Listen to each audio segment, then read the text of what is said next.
क्या बोला क्वेश्चन के अंदर, question number 1, a circus artist is climbing a 20 metre long rope which is tightly stretched the top of vertical pole, है ना। उन्होंने क्या बोला, एक वर्टिकल पोल है और उस पर टाइटली स्ट्रेच्ड एक रस्सी बंधी हुई है, एक रस्सी बंधी हुई है किसी भी पॉइंट से टाइटली स्ट्रेच्ड अच्छी सी, और वो आर्टिस्ट क्या कर रहा है, क्लाइंबिंग यानी कि उसके ऊपर चढ़ रहा है, खंबा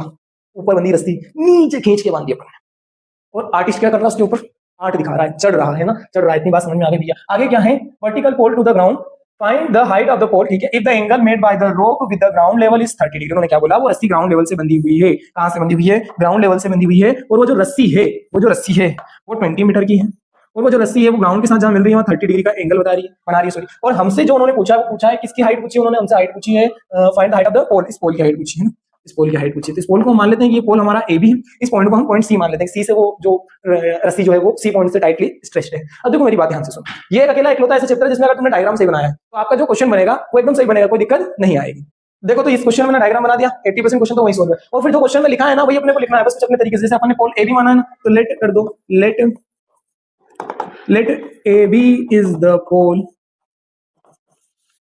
whose height is h, AB पोल है और उसकी हाइट कितनी है, h मीटर लिख दो, है ना। AC is the rope which is tightly की स्पेलिंग देख लेना भाई, है ना, TIGHTLY, देखो सही लिख दी मैंने, tightly stretched the top of the vertical tower to the top of the tower.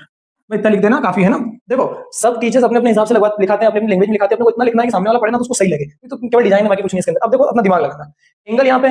सीधी सी बात है, वर्टिकल पोल है कि यहाँ 90 डिग्री एंगल बन रहा है, 90 डिग्री जस्ट सामने वाली साइड को हम क्या बोलते हैं, हाइपोटेनियस बोलते हैं। अब हमको हाइपोटेनियस दिया है और एंगल के सामने वाली साइड यानी कि हमें परपेंडिकुलर निकालना है, क्या निकालना है, परपेंडिकुलर निकालना है, और बेस नीचे वाला होता है ना। हमें परपेंडिकुलर निकालना कैसे पता चलता है, अभी एंगल यहाँ दिया है तो एंगल के साथ वाला क्या होता है, बेस, और उसके सामने वाला क्या होता है, परपेंडिकुलर, यानी हमें हाइपोटेनियस दिया और क्या निकालना है, परपेंडिकुलर निकालना है। तो इसके लिए हमें क्या करना होगा, हमें रेशियोज निकालने होंगे, पता है ना, वो पंडित जी वाला, पंडित जी के पास चलो, भाई पंडित जी सारी प्रॉब्लम का सॉल्यूशन कर देते हैं, पंडित बद्री प्रसाद हर हर भूले, ये पंडित जी के काम है ना बेटा। पंडित जी ने बोला कि सर आपको हाइपोटेनियस और परपेंडिकुलर का कोई भी रिलेशन चाहिए तो उसके लिए आपको साइन थीटा लेना पड़ेगा। कौन सा थीटा लेना पड़ेगा, इसका मतलब क्या होता है, पंडित बद्री प्रसाद हर बोले, ये साइन थीटा का रेशियो, ये कोस थीटा का रेशियो, ये टेन थीटा का रेशियो। जब आपको इन दोनों के बीच के रिलेशन का यूज करना होता है, आप साइन थीटा का यूज करें, इन दोनों का यूज करना होता है कोस थीटा करें, इन दोनों करना होता है टेन थीटा करें। तो हमें किसका करना है भाई, पी और एच का रिलेशन यूज करना है, तो हम लिखेंगे इन ट्राइंगल, कौन से ट्राइंगल में, ए बी सी में,